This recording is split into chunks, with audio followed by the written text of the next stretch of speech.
বালাকোটের আকাশে যে আগুন জ্বলেছিল সেটাই কি এখন নতুন এক প্রতিরক্ষা জোটের সূচনা? অপারেশন সিঁদুর শুধু সামরিক অভিযান নয়, এটা কি ভারতের অস্ত্রনীতির বড় বাঁক? সাম্প্রতিক অভিযানে স্পষ্ট দিল্লির ভরসা বাড়ছে ইসরায়েলি প্রযুক্তিতে।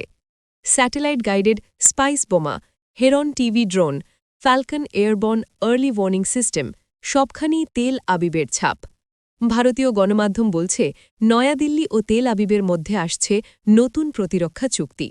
লক্ষ্য যৌথ উৎপাদনে অত্যাধুনিক আকাশ প্রতিরক্ষা ব্যবস্থা।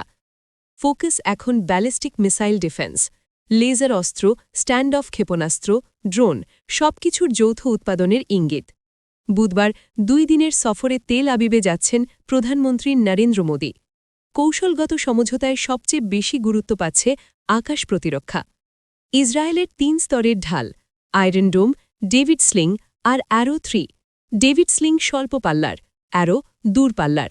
প্রায় 200 কিলোমিটার পর্যন্ত ব্যালিস্টিক হুমকি আকাশেই ধ্বংস করার সক্ষমতা। ফ্র্যাগমেন্টেশন ওয়ারহেডে বায়ুমণ্ডলের ওপরেই লক্ষ্যবস্তুর নিঃশেষ। ভারতের হাতে রাশিয়ার S-400 আছে। তবু কেন এই নতুন নির্ভরতা? আঞ্চলিক শক্তির ভারসাম্য কি বদলাতে চলেছে? বালাকোট থেকে অপারেশন সিঁদুর, এটা কি কেবল সামরিক উন্নয়ন নাকি দক্ষিণ এশিয়ায় নতুন প্রতিরক্ষা অক্ষের জন্ম? আপনি কি মনে করেন?